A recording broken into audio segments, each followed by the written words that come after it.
증인의 신문사인 민구일보는 국내 최대에서 영향력이 있는 신문사가 맞습니까? 네, 맞습니다. 대한민국 국민 10명 중 서너 명이 저희 시민이었습니다. 보도 지침이라는 단어에 대해 들어본 적 있습니까? 그게 뭐죠? 국내에서 가장 영향력이 있는 저희 신문사가 들어보지 못한 단어로군요. 그 아침마다 팩스가 날아온다던데요. 그날의 기사에 대해 이런저런 의견들이 담겨있는. 아, 보도 협조사항 말씀이시군요. 그럼요, 매일 아침마다 잘 받아보고 있습니다. 혹시 증인의 신문사도 보도협조사항을 지침처럼 억지로 지키고 있습니까? 무슨 말씀이신지. 국내에서 가장 영향력이 있는 저희 신문사는 절대로 억지로 지키지 않습니다. 자발적으로 지킵니다. 자발적으로요. 그 이유는? 보도 협조사항의 방향과 신문사의 방향은 같으니까요. 둘 다 나라를 생각합니다. 증인의 신문사에서 기자들이 대량으로 해고된 사실이 있었죠. 이상입니다. 국내에서 가장 영향력 있는 신문사 민구일보의 기자로서 해고가 되신 이유가 뭔가요? 해고가 아니라 사표를 냈습니다. 130명의 기자들을 갑자기 해고했거든요. 참을 수가 없었습니다. 좋습니다. 그 130명의 기자들은 왜 해고가 되었나요? 둘 중 하나였습니다. 쓰라는 기사를 쓰지 않거나 쓰지 말라는 기사를 쓰거나. 증인도 기자 재직 시절에 아침마다 팩스로 보도 지침을 받았나요? 지금은 세상이 좋아져서 팩스로 오는군요. 우리 땐 종이를 들고 직접 찾아왔습니다. 그럼 증인은 그 보도 지침을 자발적으로 지키는 편이었나요? 저는 도저히 지킬 수 없었습니다. 저는 애국자거든요. 애국자라면 국가가 제시하는 지침을 잘 따라야 하지 않나요? 고위층 부인들이 보석을 대량 밀수하다 적발된 사건이 있었습니다. 보도하지 말라더군요. 그런 것을 보도하면 남한의 고위층 부인들이 밀수당한 것을 북한이 선전하기 때문에 국가 안보에 해롭다 하더군요. 아니, 이런 게 어떻게 국가의 지침이겠습니까? 국가를 좀먹는 세력의 지침이죠.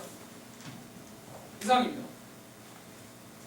신문사에서 인식당한 이혼 소송 준비 중인 동료 기자와 불륜을 저지른 언론인의 말에 얼마큼의 신빙성이 있을까요? 이상입니다.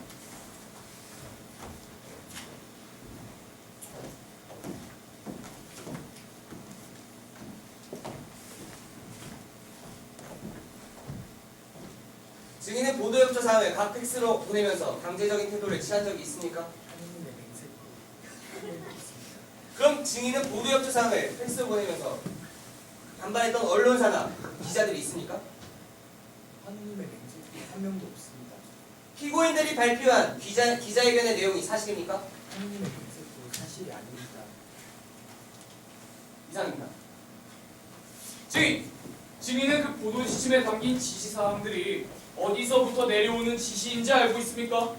하느님의 맹세코 기억이 나지 않습니다. 그럼 증인 마음대로 지침을 만들어서 증인 마음대로 팩스를 보냈다 이 말입니까? 하느님의 맹세코 기억이 나지 않습니다. 증인은 바보입니까? 하느님의 맹세코 바보가 아닙니다. 네. 이상입니다.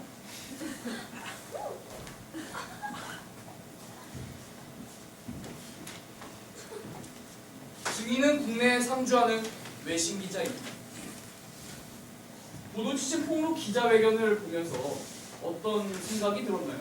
It was amazing. 국내 리포트는 아무것도 안 보였어요. 이해해 주시기 바랍니다. illegal purpose. 일명 불법 기자회견이라서요. Oh my god.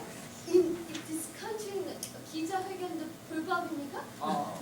출판도 불법입니까? 국가 기밀 협조가 사항이 담긴 팩스를 불법적으로 출판했다는 이유 때문이죠.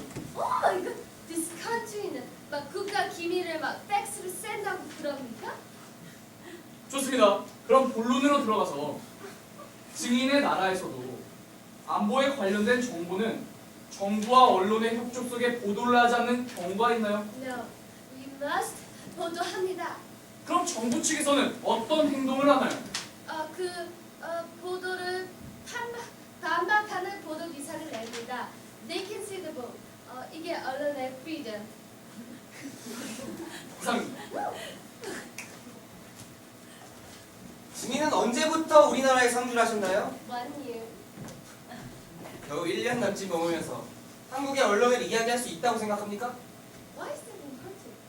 민주주의 표방하는. 민주주의도 여러 종류가 있죠. 우리나라 민주주의는 한국식 민주주의입니다. 한국식 민주주의에 대해 이해를 하고 있습니까? Korean 민주주의? What is that? 혹시 민주주의에 대해 이해가 없으면서 어떻게 한국의 언론을 이야기할 수 있나요? 이상입니다.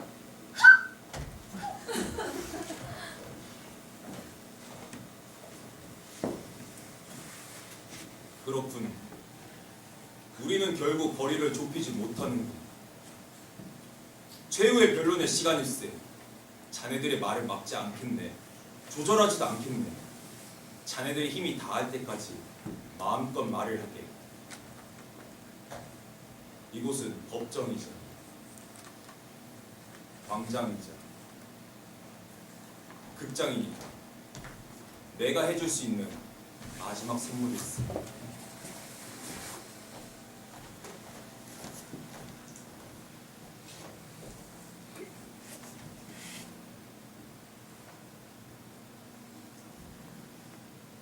오십만 부가 발행되는 신문이 거짓말을 하나 하면 100만 명 이상의 사람들이 그 거짓말에 속게 됩니다. 신문의 힘은 이렇게 큽니다. 물론 100% 언론 자유가 보장되어 있는 나라는 없다고 할 수 있습니다. 어떤 상황에서건 통제는 존재하니까요. 저는 이 책에 실린 사실들이 비밀이라고 생각해 본 적 단 한 번도 없습니다. 거의 모두가 외국 신문이나 통신에서 비롯된 것들입니다. 전 세계가 알고 있는 우리나라의 사실들을 왜 우리나라 국민들만 모르고 있어야 합니까?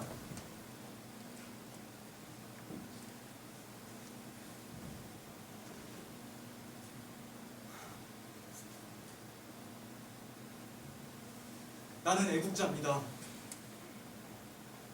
나는 자신의 이익을 채우기 위해 이 신문 기사를 조작하는 모든 매국 행위자들을 고발하기 위해 이 보도 지침을 폭로했습니다. 그게 그렇게 잘못된 건가요?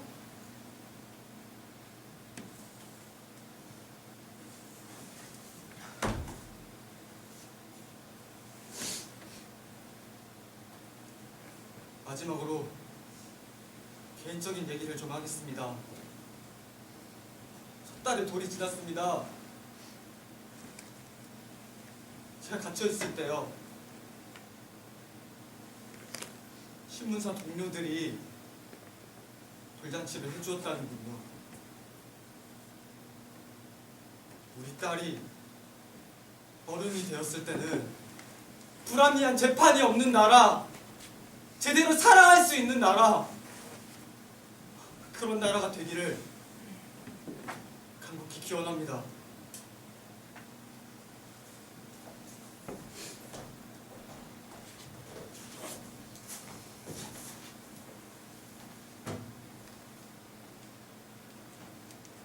다른 시간과 공간에서 각자의 삶을 살다 이 자리에 모인 사람들, 참 기적 같은 시간이죠. 우리의 마음의 소리는 각각 어떤 말들을 하고 싶을까요? 그 말을 저는 제가 만든 잡지에 모두 담을 수 있을까요? 이번에 보도지침 특별로 3만 부를 찍었습니다. 30만 부를 찍지 못한 게 제 한입니다. 우리나라 헌법 제1조, 대한민국은 민주공화국이고 모든 권력은 국민으로부터 나온다는데 그 말은 거짓입니다.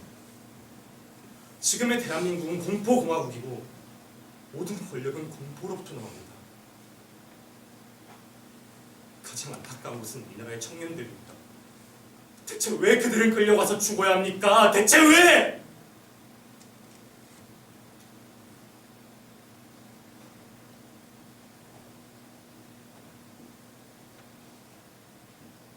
어떤 선배가 저에게 그러더군요. 30년을 넘게 살았으면 많이 산 거라고. 이 나라에서. 저는 많이 살았으니 두렵지 않습니다. 살아있는 한 끝까지 이렇게 살다 죽을 겁니다. 정의를 위해서 거창한 이유는 아닙니다. 숨 좀 쉬고 싶어서 그렇습니다. 숨 좀 쉬게 해주십시오.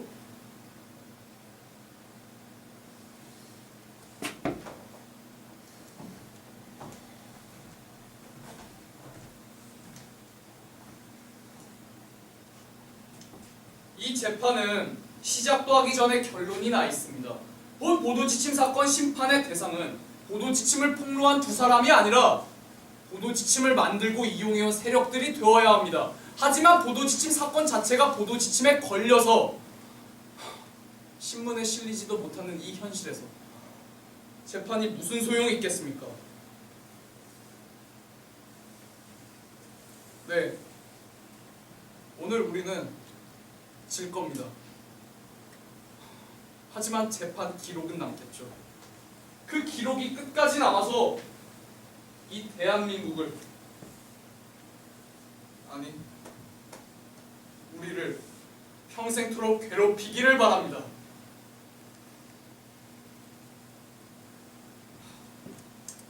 생각해보면 저를 이렇게까지 움직이게 만든 힘은 언제나 제 자신이 아니었습니다. 언제나 강력한 아름다운 지침이 있었습니다. 연극이 있었고 책이 있었고 신문이 있었고 선배와 스승이 있었고 그리고 이제는 저기 제 친구 주혁이와 정배가 있습니다. 이토록 강력하고 아름다운 지침들이 우리들 마음속에 하나 둘 늘어난다면 우리는 그 어떠한 아름답지 못한 지침에도 길을 잃지 않을 겁니다. 저는 그렇게 믿습니다.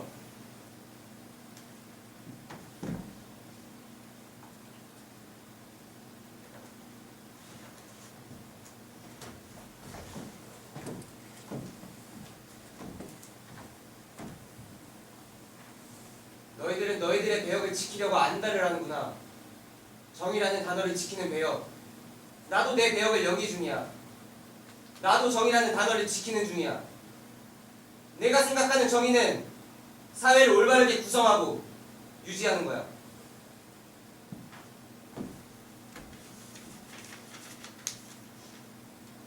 논고를 읽겠습니다. 세계 어느 자유민주주의 국가라도 언론의 자유를 무제한, 절대적으로 인정하는 나라는 없다. 특히 남북이 대치하고 있는 특수한 안보정치 상황에서 언론의 자유보다는 국가 안보가 우선시되는 상황이 생길 수밖에 없다. 어쩌면 건국 이래 관례화된 언론사에 대한 협조 요청이 문제시된 것을 다행으로 생각한다. 한 번쯤 짚고 넘어가야